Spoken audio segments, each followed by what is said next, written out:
So, you've taken an introduction to economics class. You know all about the different market structures, you know how to maximize surplus, and you know how to play the market to maximize your own gain.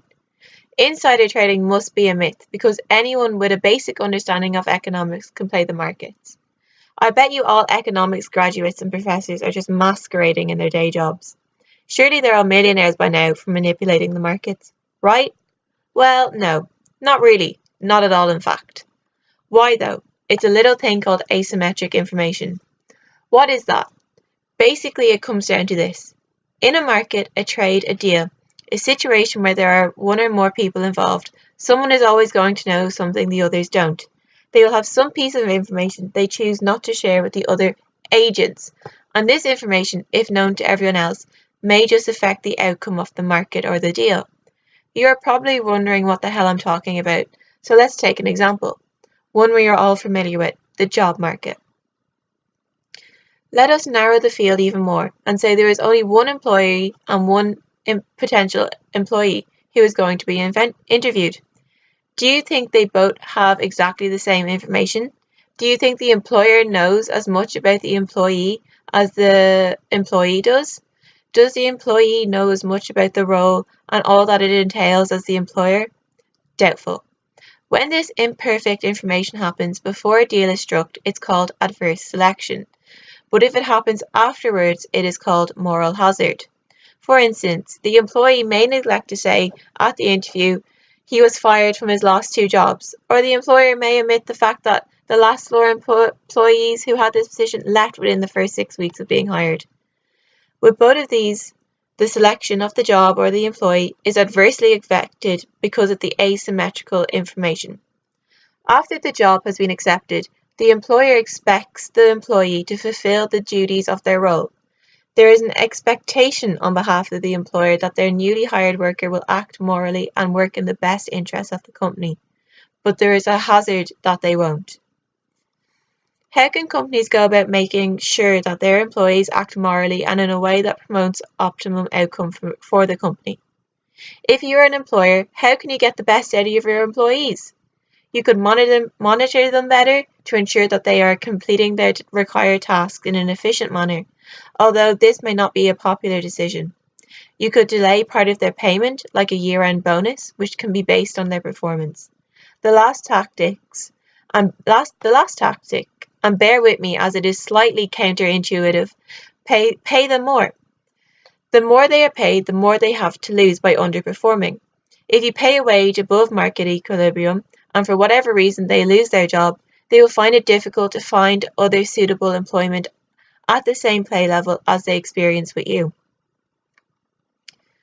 This is all very well, and I don't know about you, but personally I'd rather know what I am getting myself into before I enter a contract. But how can I know the person I am making the deal with is the best selection? That they will act morally after the deal has been brokered? Let's once again return to our example of the employer and employee. How can they let each other know that, for want of a better word, they are trustworthy? They are going to be the best selection for the other party and keep their word and act morally after the deal has been made. Firstly, as an employer, I can screen potential employees to try and induce them to share some information that they have. In a globalized world of social media and internet sharing, this will inevitably at some stage include a Googling of the potential employee's name. An employee can also signal to employer that they are a good candidate. They can share information with them to even the playing field. A CV is probably the most obvious way a potential employee can share information. But what about employers? Can they signal to employees that they are a worthwhile company to work for? Let's take the case of how they advertise the vacant position. Company A advertises by putting up a poster in their window. Company B places an ad in the local free newspaper. Company C places an ad in the national broadsheet newspaper that directs potential employees to the recruitment section of their very fancy website to fill out an application form, which is screening by the employers, and upload their CV. If you are applying for a position, which job would you assume pays the highest, or is with a more established firm? Advertising is one of the most effective ways in which companies signal to their customers that the product they sell is of high quality. Why bother paying to advertise if not?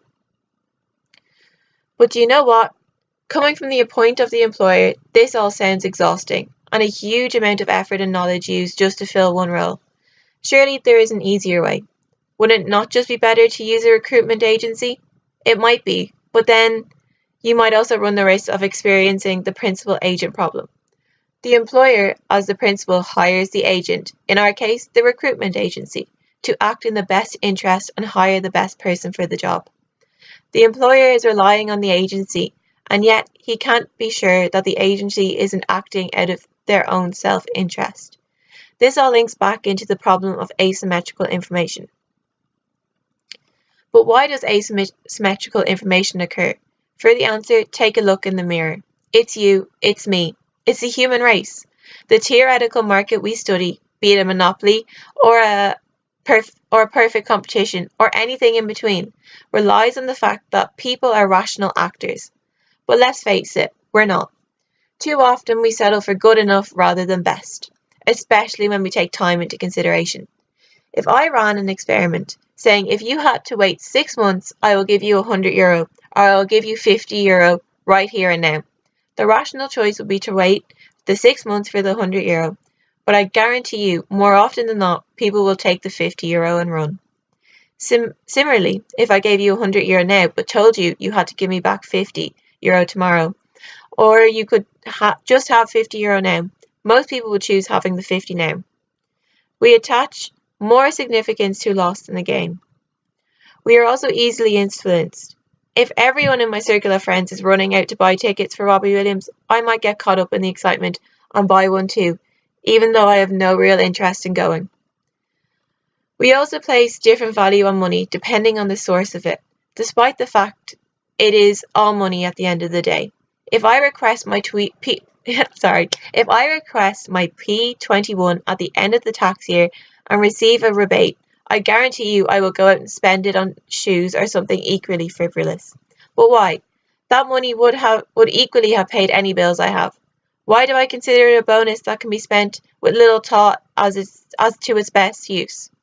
Finally, economic theorists assume that people act as rational wealth maximizers, even in unfair situations. However, we're people.